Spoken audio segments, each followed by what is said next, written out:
This Good Morning Northwest Morning Spread is brought to you by Bill's Heating and Air Conditioning. All right, it's 6:53. Time to get you ready to take on your Tuesday here in the Morning Sprint. Destiny Richards is in studio with how to spot text and email scams targeting you this holiday season. But first, it's a weather alert day, so let's get straight to Mark Peterson. All right, good morning, everybody. And our first alert weather and that alert day, that tells us it's serious outside. Moderate to heavy snowfall. We've seen it all night long. The mountain passes and in between Spokane and Coeur d'Alene, a ton of snow, anywhere from 2 to 4 inches. More added this afternoon. It will be an all-day event. Satellite and radar, yeah, very active. We're starting to see a break on West I-90, but only till this afternoon. It'll come back around and we'll get more snowfall. So we look at the next 12 hours. Yeah, the potential is there with a high of 18. Now that snow and ice will affect your morning commute, the Washington Department of Transportation says crews have been and will be out treating and plowing those roads. The department has given some driving tips to help keep your family safe. Drive for conditions. This means slower speeds, slower acceleration, leave extra space between vehicles, and give yourself more time and space to stop. Check to see if you have traction tires and chains and learn how to install them if you need to. Do not use cruise control when driving on those slick roads. The department also says drive slow when approaching intersections, off-ramps, bridges, and shady spots. If you see a snowplow, please give it some extra room and slow down, and be extra cautious near the chain-up and removal areas. There are often people out of their vehicles, and our current weather conditions have led to several crashes all up and down I-90. This is on Highway 2 right now, so be careful, take it easy, and drive slow out there. Harassment or outreach? Mixed reviews are now circulating about law enforcement's recent visit to Camp Hope. The visit prompted a restraining order. The sheriff's office released this body camera footage from earlier this month when they went to the camp and handed out flyers. A federal judge now says deputies are not allowed to arrest people or take their property if they don't have probable cause.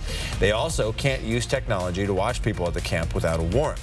Now, the sheriff's office says it will only go back to the site if laws are broken and they need to enforce them. To read more about the legal action filed against law enforcement, you can head to KXLY.com. It's been 5 weeks since 4 U of I students were killed in their beds.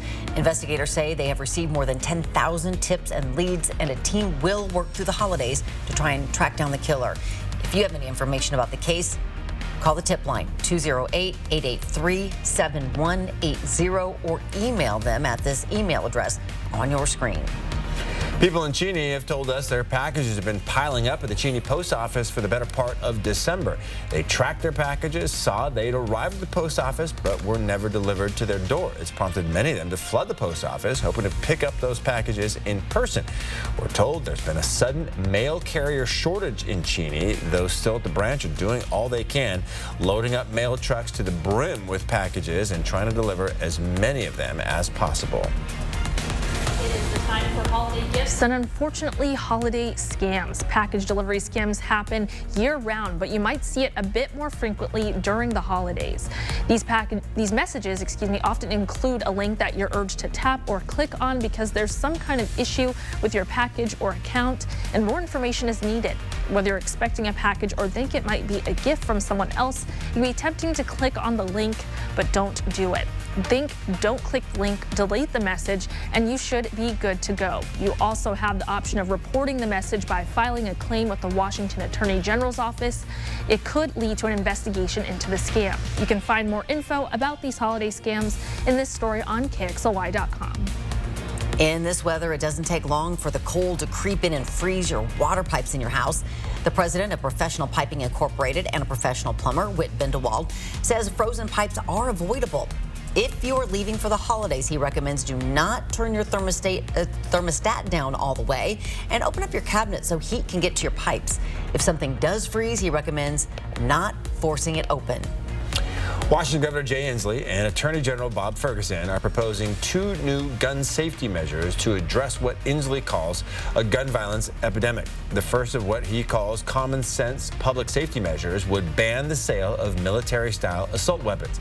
The second proposal would ensure gun manufacturers and dealers take, quote, reasonable steps to prevent their products from getting into the hands of dangerous individuals. Up next on GMA, ABC News tracking details of the so-called triple-demic of flu, COVID, and RSV bearing down on children's hospitals around the country. The latest on the unprecedented demand for popular children's meds and a stockpiling crackdown coming up.